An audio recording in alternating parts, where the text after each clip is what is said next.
Thank you very much for Sure. having this interview with us. This is our second interview for the Acorn ever. So. Oh, wow. Okay, so the first question is, what originally interested you in a career in music? Well, I didn't go to college planning to pursue music, actually.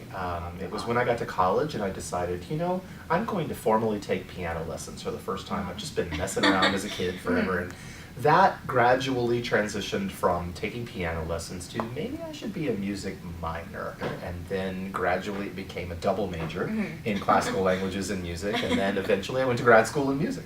But I was very attracted to the idea of making music with other people. That's where conducting actually came in, when I began to realize that this is something in music that I can do that will always require that I be with other people.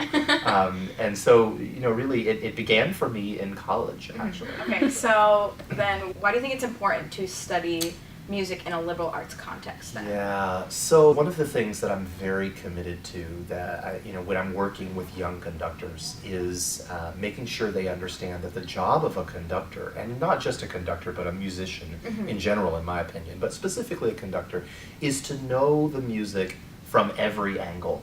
And when we talk about every angle, we're talking about historically, theoretically, analytically, and from the perspective of being a performer. And I think that when you get into those other angles, those other areas, that's when you begin to see the importance of cross-disciplinary study, right? And what you're expected to do in a liberal arts context is to draw connections between the many things that you're studying. And so sure, you pick a major, and within that major, you develop a level of expertise and fluency in that subject, but your ability to relate that subject to the rest of the world, to all of the other subjects that everyone else is studying, not only makes you, of course, more marketable and more potentially successful in your field, but it makes you more of a citizen. It makes you more of a person who can have a conversation about more than one thing, who can have a conversation about your own discipline, your own field of expertise, but relate it to someone else's. And I think that I would not trade my own liberal arts college education for anything. And I think that when you can take something you know really, really well and compare it and contrast it and relate it to other fields, the result is that you end up knowing that thing better. Right. And so for me, the liberal arts model in that respect, I think, produces more well-rounded students who have more of a depth in their own field of study. So that kind of goes perfectly into another question. It's kind of a tumultuous time right now in the world, to say the least. Yeah. So using that sort of liberal arts model, how do you think music can be a sort of power in the world?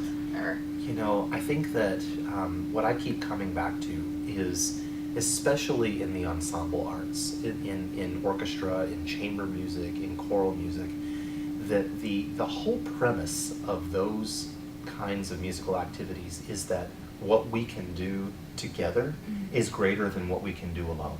So the idea that in order for a chorus to be successful, in order for an orchestra to be successful, you need individuals who are all equally committed to doing their part to making that larger thing successful.